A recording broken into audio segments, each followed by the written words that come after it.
I guess we're we good. did. We actually did forget to ask about run of show, how long we have to talk. So I'm just going to talk until midnight with Anne. There you go. Because Okay.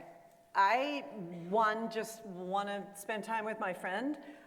I am so happy to see you, and I'm so proud to be on a stage with you. And I've wanted to be here together with you for a long time. Thank you. We can't start by crying. No, but we have a very big bond. We and do. This is a beautiful place to be together. Yes. Well, thank you to Watch Young Booksellers. Thank you to the Montclair Library. And thank you to my friend Ann Patchett for inviting me to be here this evening for such a special event. Every moment that I get to spend with you is special. And I want to start by telling you all just briefly an abbreviated version of the story of the night that I met Anne. I was at Parnassus Bookstore in Nashville, at Anne's bookstore, and we did not know each other. And I was doing an event for American Dirt, and it was a very intense moment in my life. I was in the beginning, just at the beginning moments of what was about to become a really significant crisis in my life.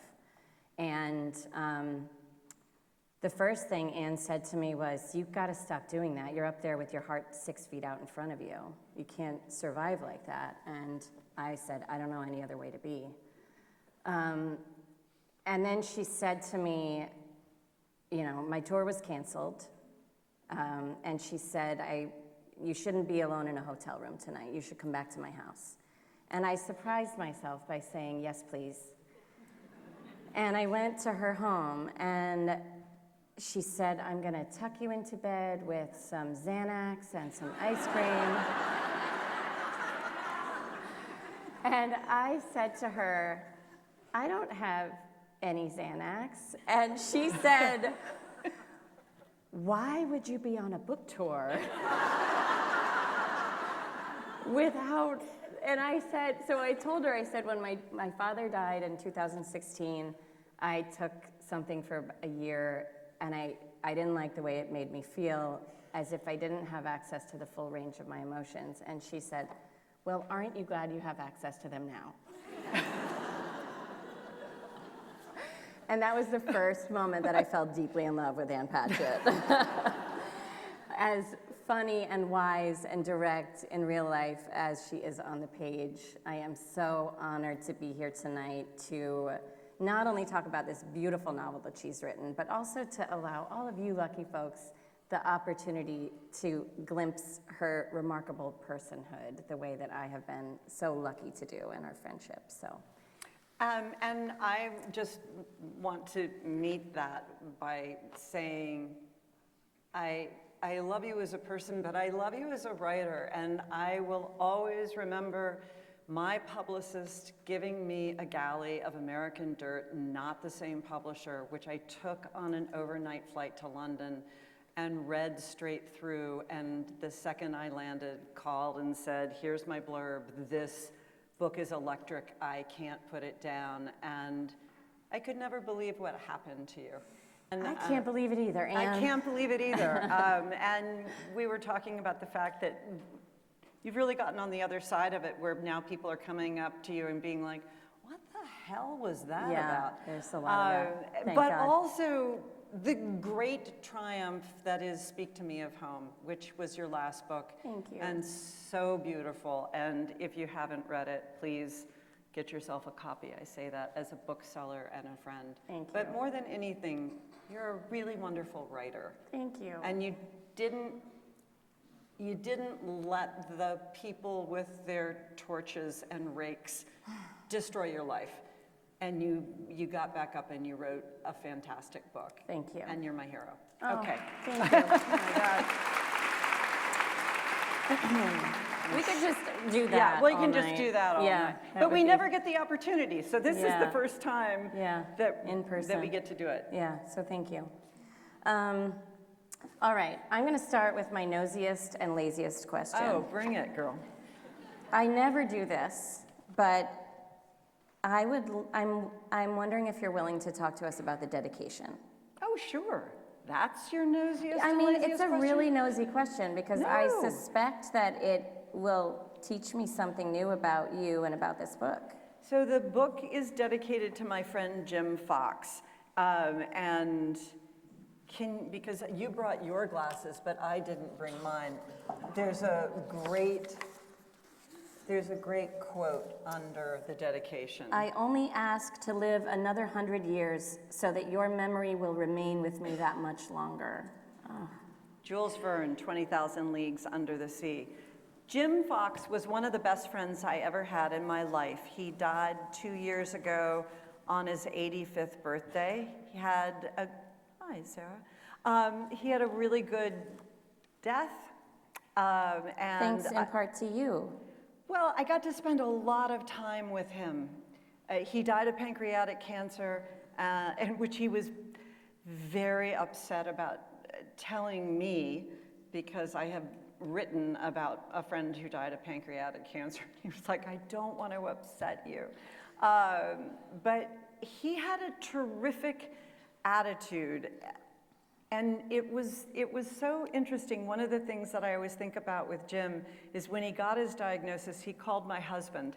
And Carl is a doctor and just a wonderful person to talk things through.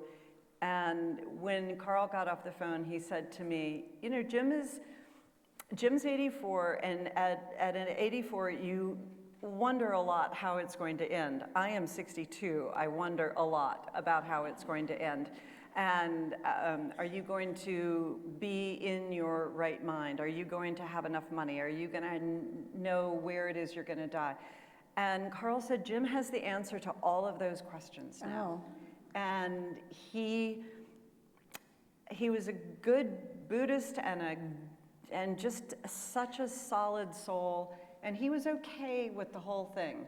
And we did spend a lot of time together in the 9 months he had between his diagnosis and his death.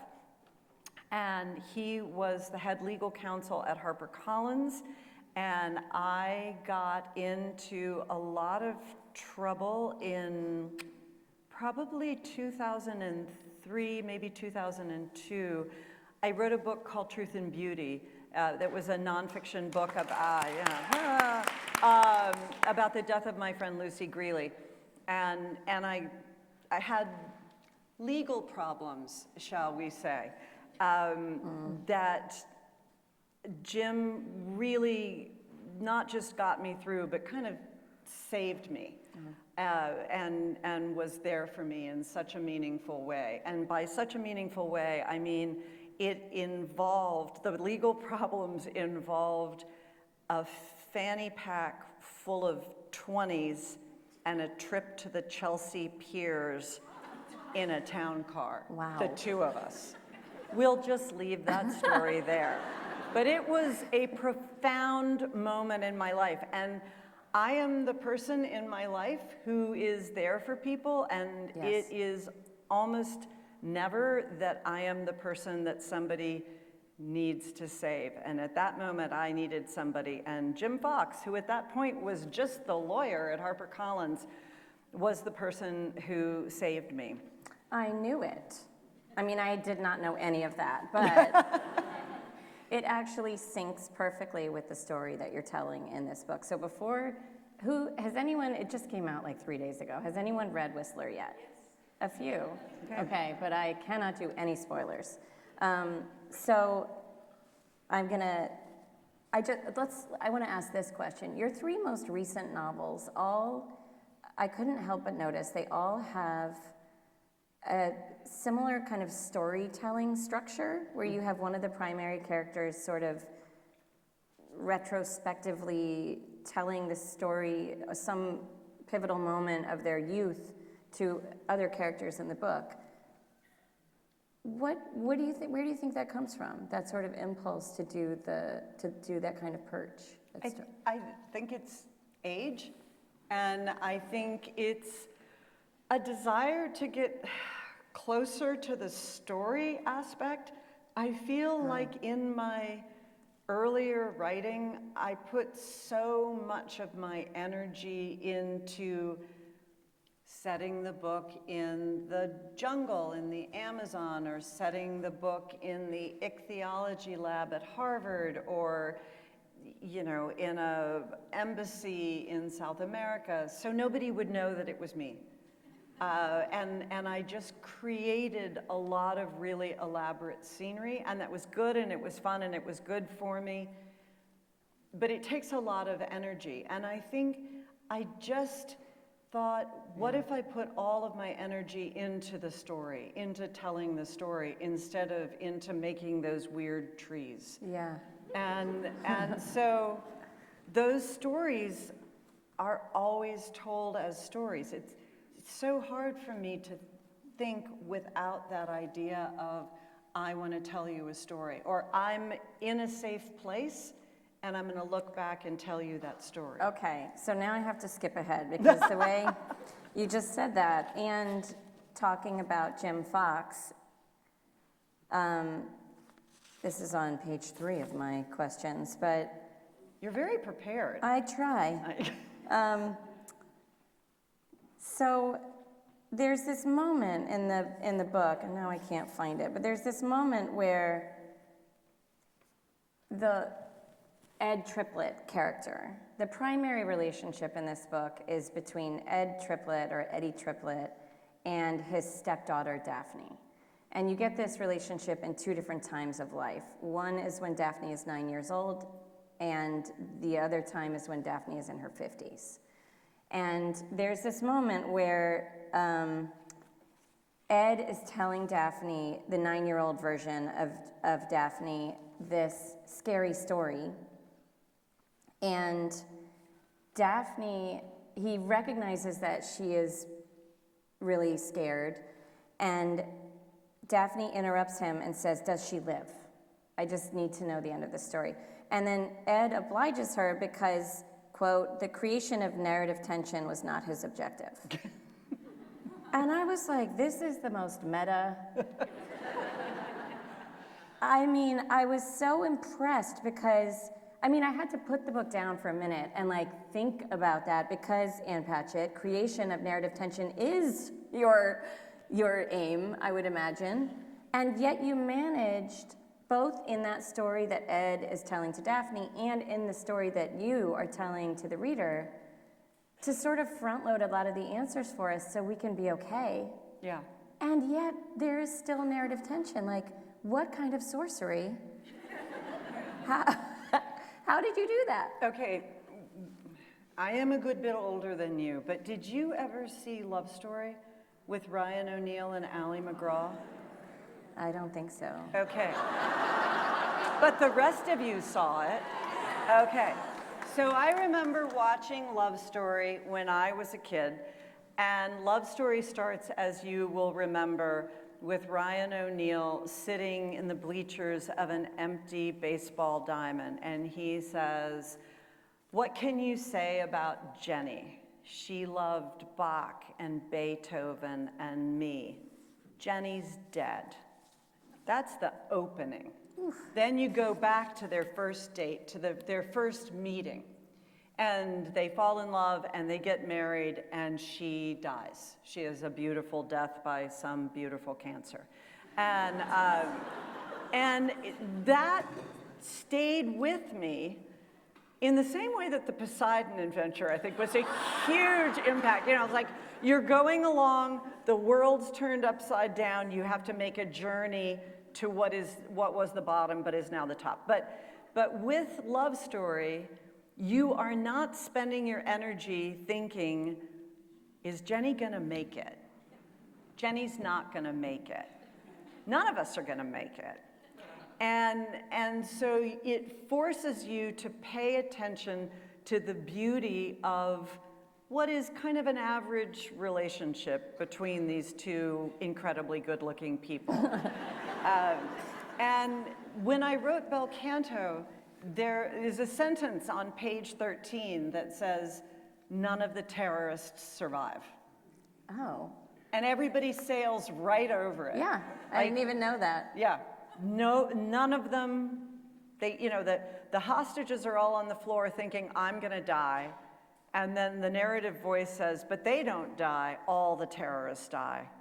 And again, it's that same love story principle that what I wanted the reader to do was to know it and forget it and move on. It worked. Yeah. That's amazing. So you were aware of that choice. It wasn't a thing that happened organically in the writing. You made that decision. No, absolutely. Wow. And just the fact that this book takes place when Daphne is 53 and Eddie is 76 or however old Eddie is, I can't remember, you know that they survived that car accident that they were in so long ago, because there they are, and it mirrors the story of Whistler. Yes. So that when they're in the car, she's like, tell me. Mary doesn't die, Whistler doesn't die, Nutmeg doesn't die. Yeah. And the kid says this over and over again. Can I say something about that, why I used that story? Yes. Or do you want to go on with that question? No, please do. I was going to ask you that, so please. Okay.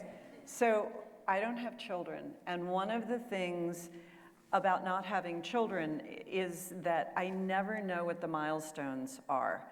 I never know when they're supposed to walk or talk or sit up. If somebody says, I have a 10-year-old, I'm always thinking, what grade would that be? Like, I just don't know.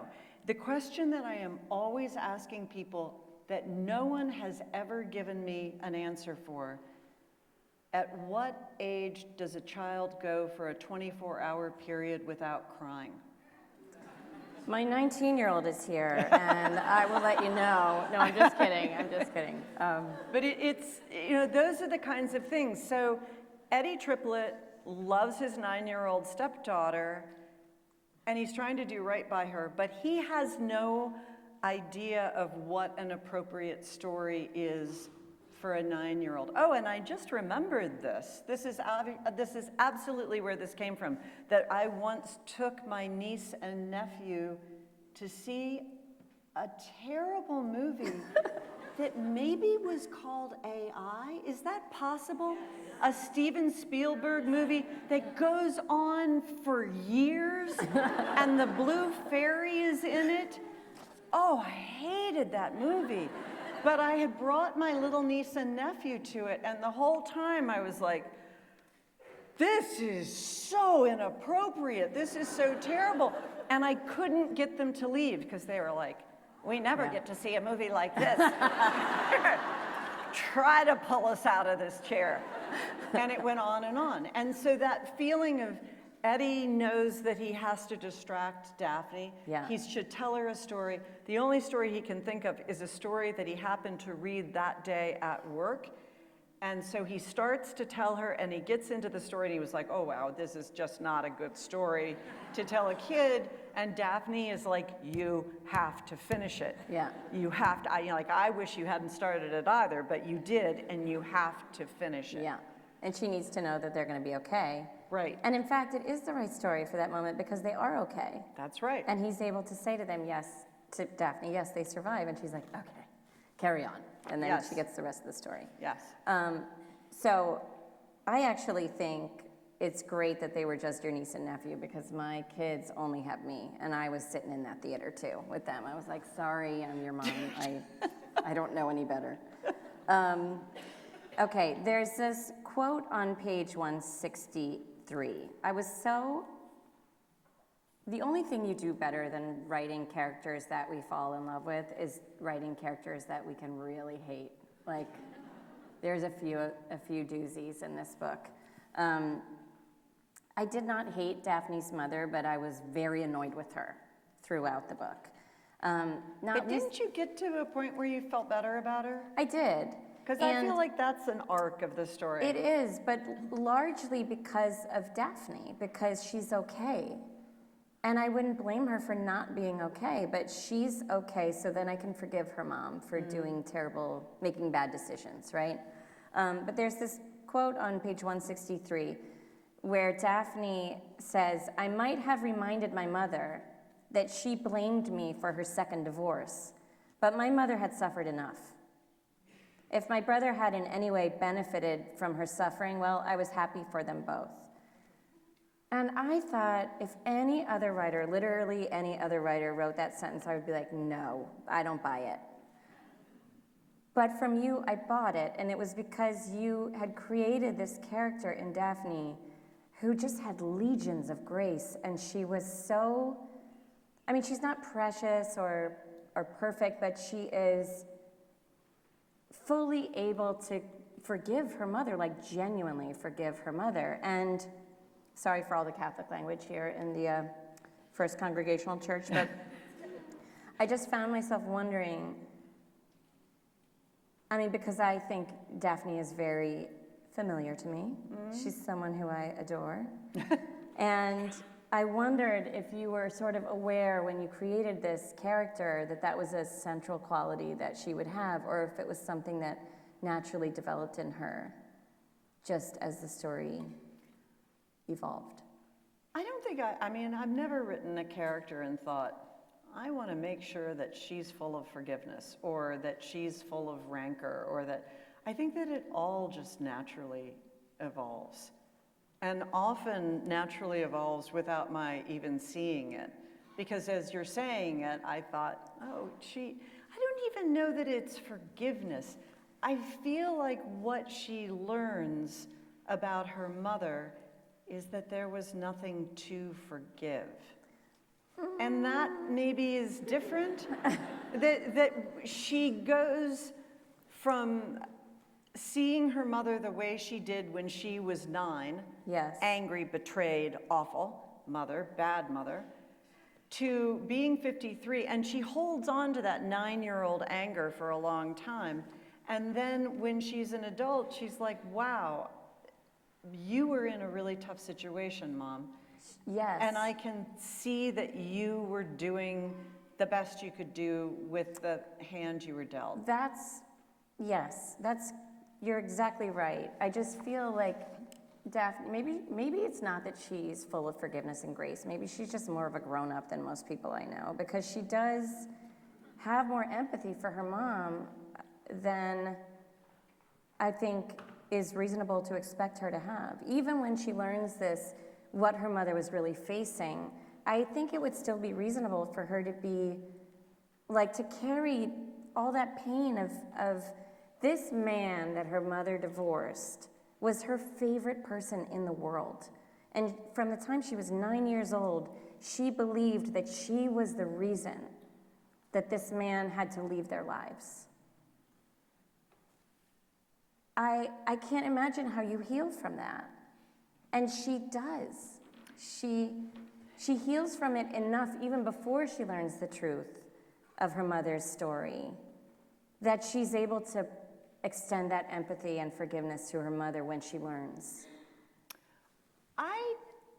I think that her sister, Lita, is a big help. Lita is a psychologist. Always helpful to have someone Yes. around to talk things over with. Yes. But she really just she comes to understand her. And I feel like I am not this character, although, wow, we have a lot in common. I was born in a time before psychology had been invented. How many people feel that way?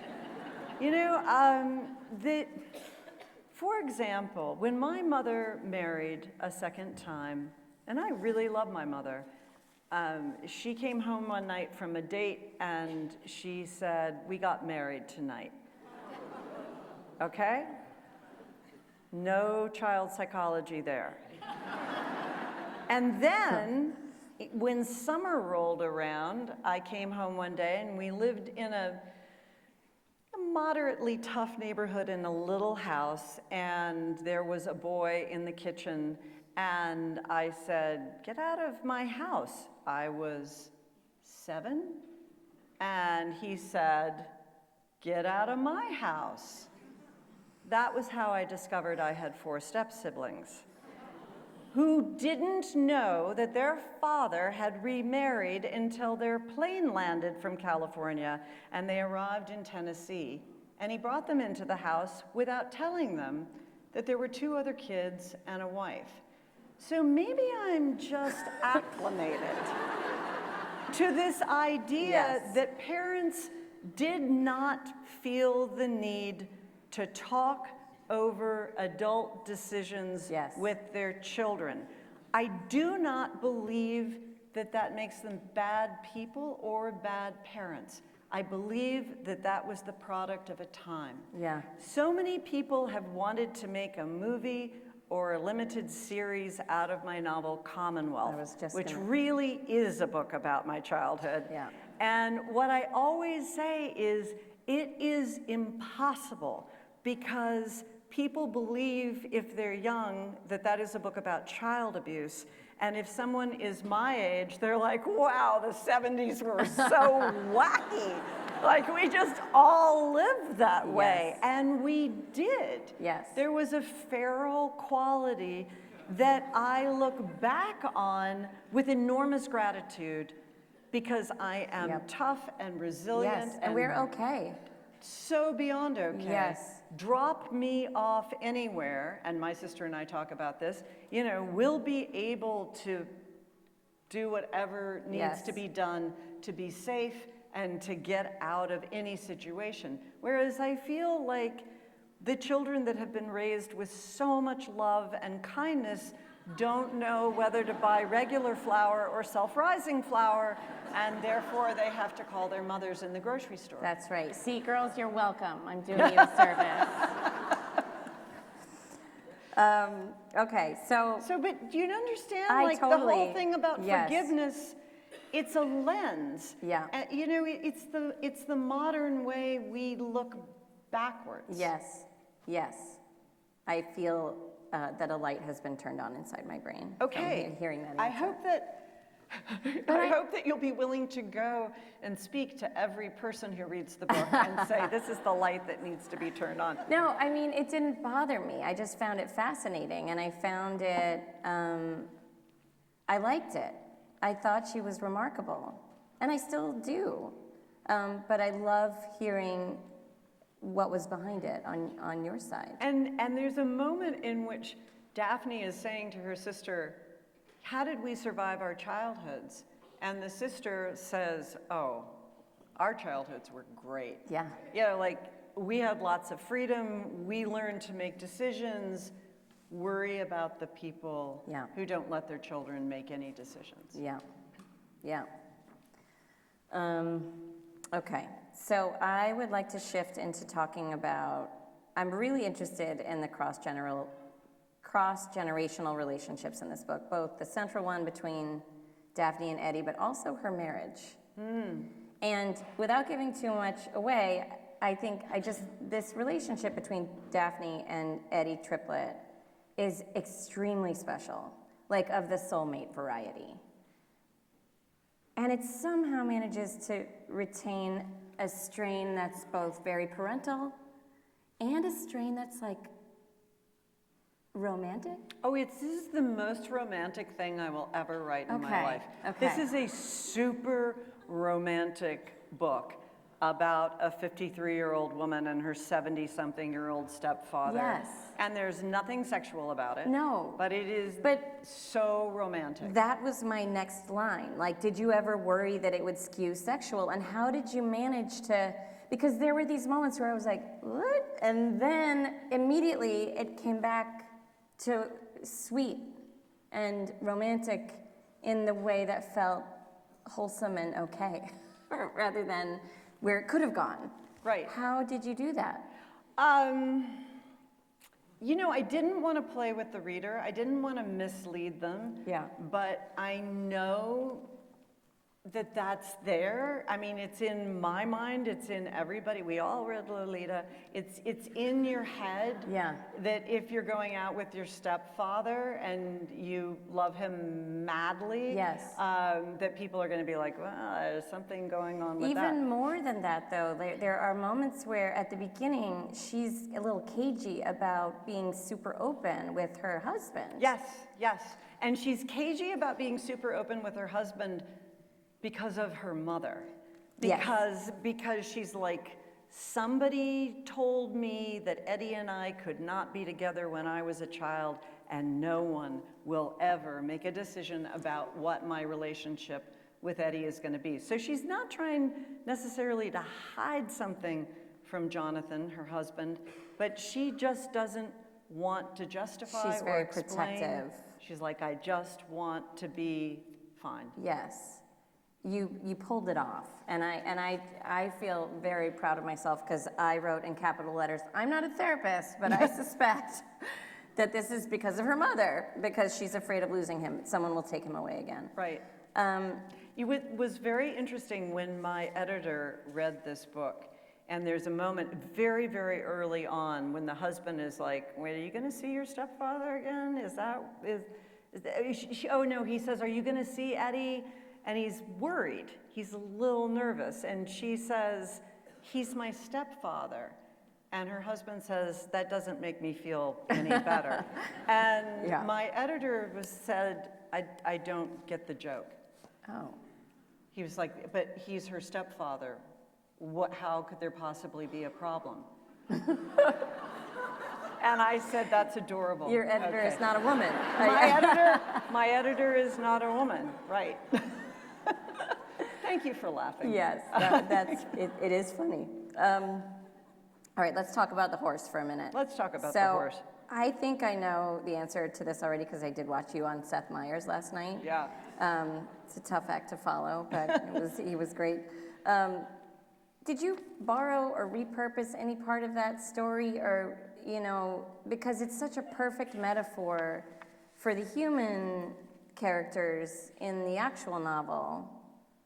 I like, and it has such a feeling of familiarity. There's something like fable-like about this story that I wondered if it was a true story or if you had heard it somewhere, or did you completely just create it for the purposes of this novel? I created it for the purposes of another novel. Oh. So I spent a year writing a novel that I had spent a lot of time before that thinking about. For those of you who read Tom Lake, Laura, I love you guys. Yeah. Laura and Joe had 3 daughters. The youngest of those 3 daughters was Nell, and Nell wanted to be an actress. In this novel that died, Nell moves to New York with a really bad boyfriend, lives in the worst apartment in the scariest part of Bushwick, and works in a cupcake shop while she's hoping to become an actress. And she meets a woman in Central Park named Mary Carter. And Mary Carter has come to New York to write a book about a traumatic experience of falling off a horse. And the scene in which she falls off the horse, I'd never wrote it, and I could not save it. And in that story, Mary Carter is this very larger-than-life, flamboyant person, and it didn't work, and it didn't work, and it didn't work, and I threw it out. However, I had done an enormous amount of research on 2 things. One, what happens to you when you fall off a horse? And if you fell off a horse and you had to just lie on the ground for 3 days and nobody finds you, what were the maximum amount of injury that you could sustain in which you would die on the 4th day, but not the 3rd day? This is the way my brain works. My father was a police officer, and this is my brain. How much water? How long would it have to rain? At what point would you start hallucinating? You would have a fever from an infection that would be perhaps in your collapsed lung. And I have a really good friend who's a neurosurgeon who lives 2 doors down, and we walk our dogs together, and I was always like, okay, she falls off the horse. And he's like, okay, does she go back? Does he go back on her head? Is she unconscious? And I was like, no, I want her to be awake. I want this not to be a brain injury. We just talked about this for a long time. He must be so delighted that Whistler finally got a look in this book. Yes, that's right. So then the other thing was I was on book tour in Australia. I was doing festivals. There was a woman who drove a van between the hotel and the festival site, and there was never anybody else in the van, and I sat in the front, and I said, so do you drive here often? And she said, no, I'm just doing this for my friend. I actually am a horse trainer. Great, I said. I have been looking for you.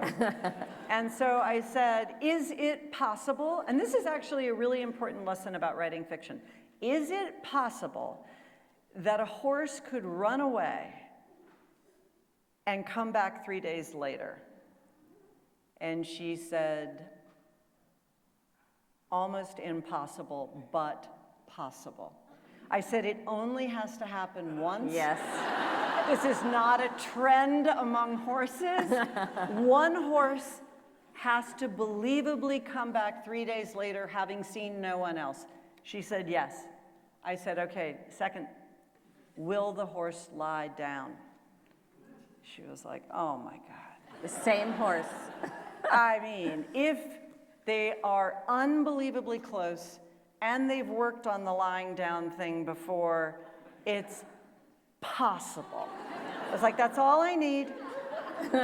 And she said, but the horse has to be a mare. She said, a stallion or a gelding, never once. Okay. Unbelievable. And I said, and the horse is what, like 2 or 3? And she was like, oh, that's like saying your toddler is going to come back in 3. No, this is like a 12-year-old horse who has been her horse, her soulmate horse. They work together all the time. And then it is possible. All you need possible for one horse. Yes. So I had this information. The character that I created was no good at all. She was very fancy and flamboyant and no good. But the neurological, the fall, the particular broken bones, Yeah. and the horse, that was just too good. It's so good. And the character, who's a very minor character of Mary Carter now in this story, I cannot imagine her being the person you're describing. Right?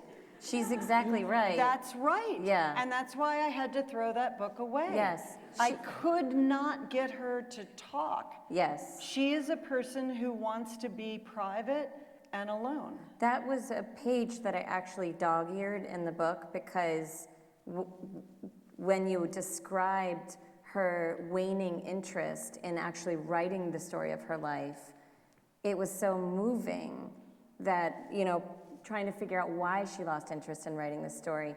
And the notion that perhaps it was because she didn't want to contend with other people's opinions about whether or not it could have happened the way she remembered it. And it became more private the more time passed. Like, it was just so perfect the way you wrote it. Thank God it didn't become that other book. I mean, that's why you're Ann Patchett, because you knew that it was wrong. It was so wrong. Yeah. And I was so happy to just toss it out. Okay, I see that we're probably coming close to What where are we we need coming to. close It to? seems like we just The started end? talking 5 minutes ago. We did.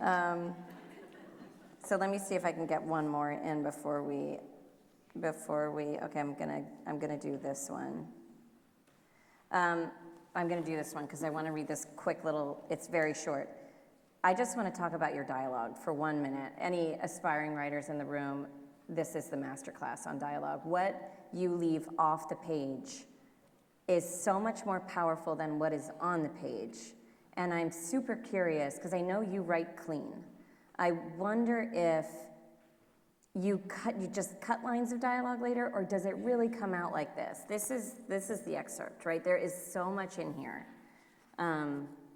It's very, I have such very a great answer to this. Okay. Go ahead. This line of dialogue, so this is Daphne as a grown-up, and she's confronting her mother about why, you know, this terrible trauma happened when I was a kid. You blamed me for your divorce. I want to talk about it. Decades-long overdue conversation. So Daphne says, I want to go have this conversation at the raspberry farm, which is like the scene of the trauma, right? Mom says, you're kidding me. It's a quiet place to talk, I said, and anyway, I've never seen it in good weather. I've never seen it at all, my mother said. You never went up there? Why would I? I don't know. Eddie and I could have died there. We didn't die there. Lita loves raspberries. That makes it a seminal location in our family history. My mother shook her head. You didn't almost die. You got a cut. I leaned back into the Audi's comfortable leather seat, regretting everything.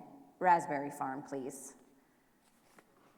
It's teeming with subtext. There's so much potential anger here that doesn't rise to the surface because they love each other and they're careful. And it's just a few lines of dialogue. So how, in God's name, do you do that? Decades ago, when I was in my 20s, I dated a prosecutor in the New York District Attorney's office who had subpoenas for wiretaps on the homes of drug dealers. And the drug dealer's girlfriend would have to stay home all day. He didn't want her going out. And she would watch soap operas and talk on the phone, the landline, to her mother and her girlfriends all day long. They would watch the soap opera and talk about the soap opera that they were both watching. And what we would do on our very hot dates is read the subpoena transcripts of wiretaps. Hundreds. How'd you let him get away, Anne? We had something so real. Hundreds and hundreds of pages of like, do you think he's gonna bring the Pampers? I don't know. He said he was gonna bring the Pampers. And boy, howdy, I really understood that dialogue was not human speech. Yes. Dialogue is Yes. human speech that you go through with a set of tweezers and you pull out one word and one word. How do you get 200 pages of 8 hours of wiretap? How do you get the feeling of being stuck in that apartment that this guy has left you in and you've got a television and a phone to talk to your mother? Yeah. How do you get that? I'm gonna have to keep doing it my way because I'm not gonna read 8 hours of wiretaps. I'll tell you what, it's like you wouldn't have to go to an MFA program if you just read the wiretaps. Yeah. Like now I understand what dialogue is. Yeah, you sure do. It's I'm incredible. so glad you asked that question. It's incredible. Are we doing audience questions? Okay. Oh, that's the thing. But just before we do that, I just want to say one last thing. Okay.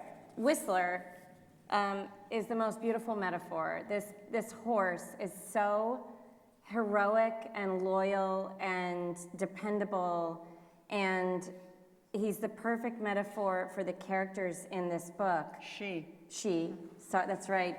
But she is also the perfect metaphor for Ann Patchett.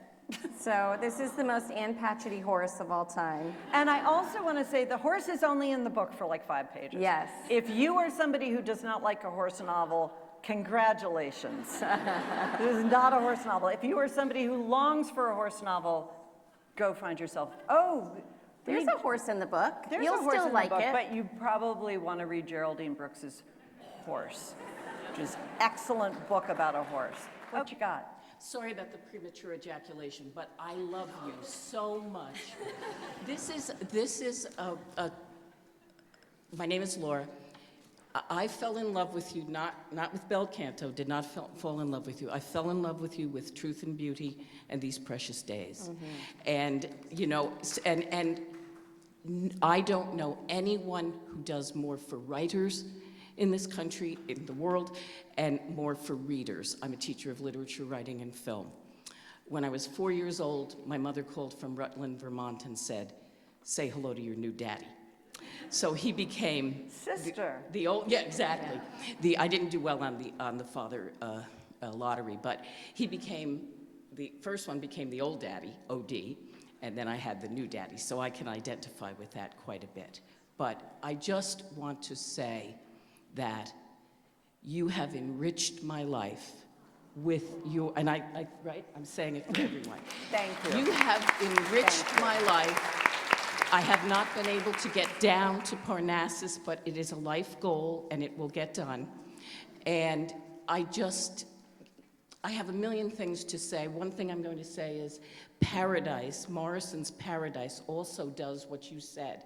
The first line is the white woman, Yeah. you know, and so you think about that whole rest of the novel, which one is which. Paul Murray's Skippy Dies does it in the title. Yeah, okay. Skippy Dies. Yeah, right. Still a great book. Right, Yeah. right. So I get my Ann Patchett porn every Friday. And if you haven't read this book, it's new to you. And I look forward to it. I immediately write it down. I'm a fast reader, and I divide my work into what's worth my students' time and what's not. And I'm going to be using this new one. So I'm so happy to meet you in the flesh, and thank you for living up to everything. Thank you. Thank you. Hi, I'm Leah. I narrate audiobooks, and I wanted to ask you about narrating this book yourself, why you chose to narrate it yourself, and what was the experience like for you, because it's not easy. Thank you. My friend Suzanne Mitchell was the audio director at HarperCollins. I did my nonfiction books. I always said I didn't want to do the novels. Oh, okay, I didn't know She called and said, I read this book and I hear it in your voice and you're the one who needs to read it. I was very flattered and I said, oh, well, okay, I'd love to give this a try. And I read the book out loud, which took 3 days, and I was awful. And I read it again and I was appreciably better. And I read it out loud 4 times before I went into the studio. And the moral of the story is, if you want to get better at something, practice. It was shocking to me how much better I was just by doing it again and again. And I also got a voice coach that I worked with, and that helped a lot. Yeah, it's But I very had a really good hard. time because put me in a box all day and let me do only one thing, that is the happiest place in my life. I agree. Thank you. Thank you. Hi, Hi. love you. So speaking of love, your books, Dutch House and Tom Lake and now Whistler, they have really loving relationships in them. Maeve and Danny, brother, sister, and Lara and 3 daughters, and now you said a stepfather and a daughter. So can you talk about, and you said this was really romantic, so can you talk about like those love relationships and how you get them to be so alive? I feel as a person and as a bookseller that deeply horrifying events have been recorded by some of the greatest writers of our time and some of the not so great writers of our time. But really brilliant people have written about excruciating tragedy, cruelty, betrayal that fills the world. In my life, I see enormous kindness every day. And part of it is I was born this way. And I think that's a really important thing. I am emotionally steady. I'm a happy, cheerful person. I have been since I was born. And it's not a virtue. It's like being in good health is not a virtue. It's good luck. And because I am this way, people respond to me in this way. And it's a self-perpetuating thing. And I feel that writing a book about kind and loving people is really a challenge. Because if you put an axe murderer in there, you know what the drama is, you know how you're going to propel yourself forward. But there are all of these people who aren't represented in literature in that way. I don't write the only book, I just write one book, and then all of these other things are represented, and I think of it as everybody puts their tile into the mosaic with their particular angle, and this is mine. So That's how I do It's a it. beautiful angle. Thank you. Thank you. Thank you. Hi, I'm an aspiring writer. You Good for said you. what'd you say? I said, good for you. Oh, thank you. So you said there was a book you thought about for a long time and then you threw it out. So I'm just wondering if you could just briefly tell me, when you're thinking about it, are you like going through characters? What are you thinking about when you're doing that? Are you thinking about plot, and do you plot it all out, or? I do plot well, for one thing, I want to say, however I do it is not the way to do it. You know, everybody has their own way. It's not. Yeah, I just am curious, So, exactly. So it's like this. I am thinking about a book now. Okay. And I know that there's a character who gets called into a wedding at the last minute. I know that she wears a bridesmaid's dress that's dark green silk, and that she falls in with this family. And I have thought she winds up being the caretaker for the mother. I have thought she marries one of the brothers. I have thought she falls in love with one of the sisters. I have thought it's not one of the sisters. The bride was married to one of the brothers. Right. Maybe they become best friends. Maybe she leaves that group of people. Maybe she stays with them. And it just goes like that for a long time. And if you picture a slot machine, you know, you pull the arm and it's like bip, bip, bip, bip, bip. You pull the arm, bip, bip, bip, bip, bip. And then finally one day, cherry, cherry, cherry, and all the money comes out of the machine. And that's what it is. You know, is it this? Is it this? Is it this? Is it her? How old is she? Where is she from? Did she go to college? I don't know that she did go to college, because maybe she wants to be an accountant. Maybe she's working at a camp. Maybe it isn't a camp. Maybe it's a hotel. Maybe she's the maid at the hotel. It just goes on and on. And when you read my next book, whenever it is, you will see a bridesmaid in a green silk wedding dress, and you will think, I remember her saying something about that. Thank you very much. Yes. Oh, don't clap. Don't clap. Or we have so little time. Yes. I just want to say I loved American Dirt. Oh, thank And I Yay! was really sad it didn't become a movie. Don't clap. Oh, sorry. I just told you Thank not to you. clap. Okay.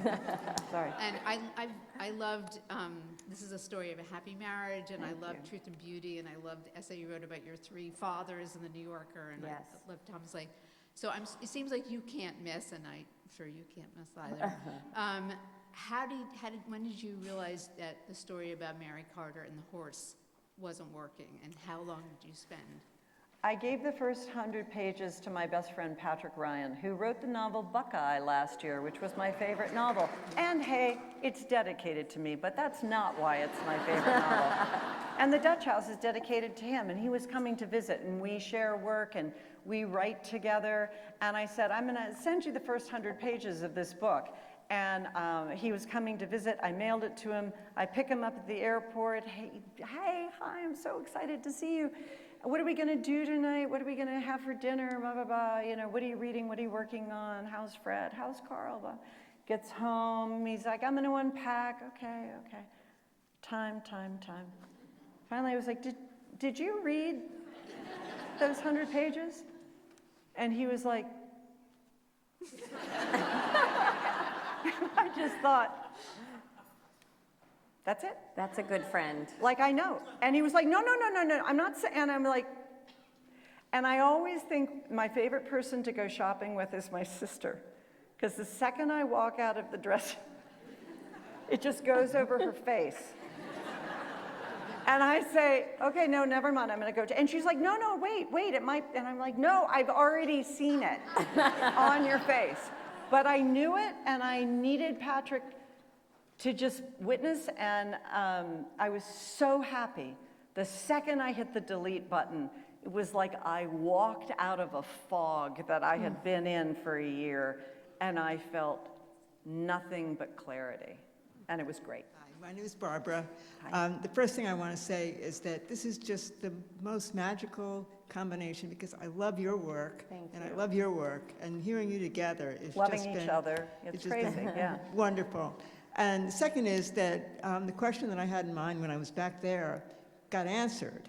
Okay. So I had to come up with another question while I was waiting, and that is that with the way you're describing the way your imagination works, were you doing this when you were 2 years old? Were you thinking of stories as a child?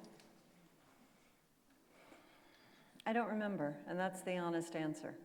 I don't remember. Yeah, I could just imagine a 5-year-old coming up with all these things. Yeah, Yeah. I hope so. I don't know. Hi, thank you so much for coming and being with us tonight. I just have a quick question. So you are, of course, a world-renowned novelist, but you are also a bookseller. And one of the things we're always hearing about are changes in reading habits and trends and everything else, and people doing shorter chapters and dwindling attention spans. And I'm curious if your experience as a bookseller has affected at all the way you approach your craft as a writer. My experience as a bookseller has changed the way I approach my craft, or maybe just speeded it up a little bit, because I'll have an idea for a book and I think I want it to be on the shelf. You know, I have such a sense of how people come in. People are reading, and they're reading all sorts of different books. The Loneliness of Sonia and Sonny by Kiran Desai was a book that I loved so much last year. And it's long and slow and has 1 million people in it, and it's complicated, and it flew off the shelves and people loved it.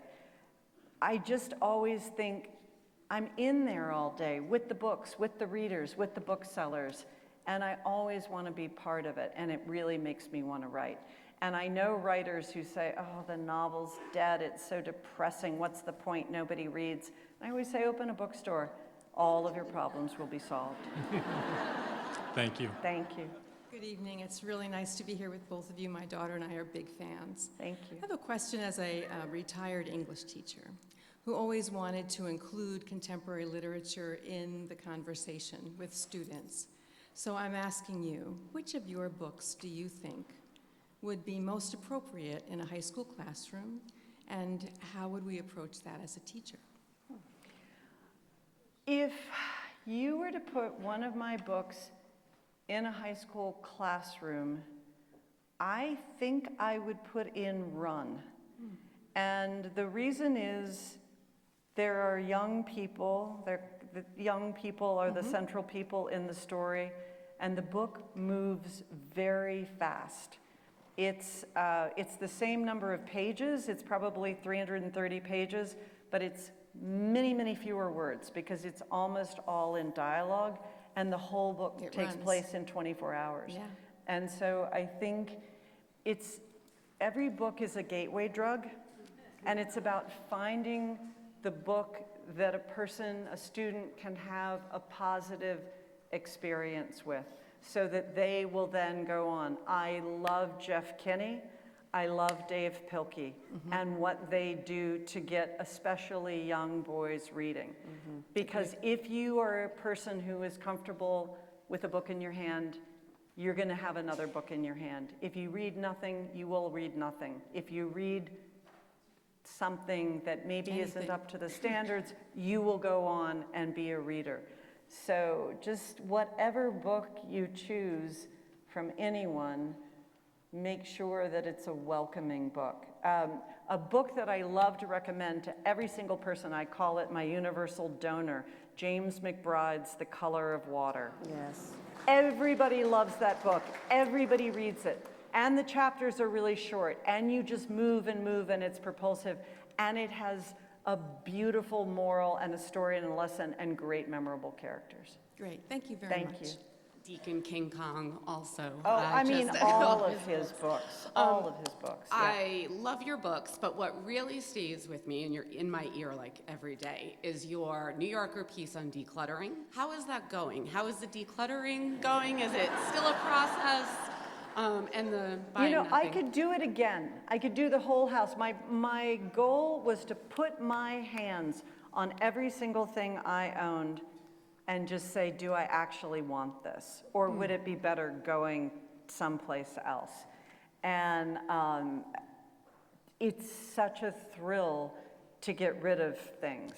And it's very interesting. My husband, at this point in his life, he really wants a giant house. He wants a glorious giant house.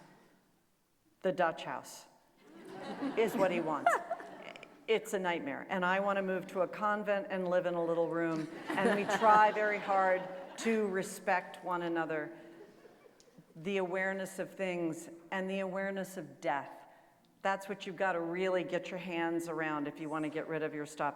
I saw a young woman last night at an event that I did in Brooklyn, and she said, "Oh, you wore a dress the other day in one of your videos. It's my dream dress." And I was like, "It'll be in the mail as soon as I get home." It's yours. It's great. Thank you. Is there anything, yes. Okay, so the question is, she read the correspondent like everyone else in the free world, and do people ask me if I would stay in their house? People write to me constantly. People write to me so much more since the correspondent. I am begging you not to write to me. And people have offered all the time for me to come and stay in their house. And no, I don't do it. Anybody in the, yes. Okay, have you read Suleika Jawad's Between Two Kingdoms? Okay, read that. Read that. It's such a magnificent book.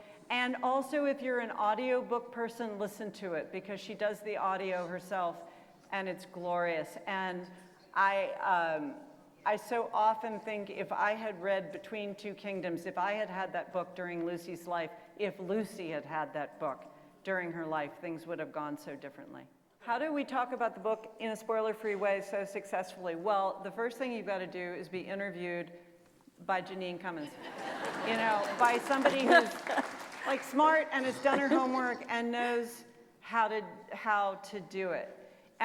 But I will also say, and my friend Lindsay and I talked about this, we were walking around in New York talking about this, there is no controlling anything. You can't control how someone reads a book. You can't control if they love it or hate it, how they'll review it, if they'll spoil it. If you just have to write something that you feel good about and let it go. And boy, if you worry about spoilers, you're just going to be a really unhappy person. Yeah. Don't you think that's true? Yes, absolutely. And you can't worry about what anyone says on the internet. This is one of my favorite things about you that I learned very early, is that you barely know the internet exists. I barely know. That's true. And I always say reading reader reviews is like cutting. That's terrible. You should never do it. Yeah. Never. Yeah. Agreed. Yes, I asked. Hi. Thank you so much for asking me what upcoming book I am really excited about. 2026 is the best year for fiction I have ever seen. Wow. Certainly in the 15 years since I've been reading nothing but brand new fiction, I've never seen a year like this. So there are so many amazing books that have come out this year. And I'm going to just run through a couple super fast. Kin by T.R.E. Jones. John of John by Douglas Stewart. The Left and the Lucky by Willie Walton. The new Liz Strout, and The Things We Never Say. I can never remember her titles. There was a debut novel called Good People. Colson Whitehead has Cool Machine coming out in August, the end of the Harlem Shuffle trilogy. I've read all of Colson's work, and those 3 books are my very favorite. And you don't have to read the first 2 to read the third. Land by Maggie O'Farrell is better than Hamnet. Wow. And I love the new Emily St. John Mandel, Exit Party. She's so and the new Lydia Millett. I'd never read Lydia Millett before. Fair Ones, fantastic. But the best novel of 2026 is arguably the best contemporary novel I have ever read. And it's called Music Against the Night by Yoon Lee, and it comes out October 15th. Wow. And she won the Pulitzer for Things in Nature Merely Grow, her memoir, which I highly recommend. She was a finalist for the Pulitzer for her short story collection, Wednesday's Child. When I read Music Against the Night, I emailed her and I said, is it going to be embarrassing for you when you win the Pulitzer 2 years in a row? And she said, oh, that's never going to happen. But let that be the thing that you walk out with, Music Against the Night. Yes. She was happy that I took down David Brooks. I actually think David Brooks says smart things all the time, but he was having an off day. So, all right. I think we're good? We're good. We're good. Yeah. All right. Thank you. Thank you.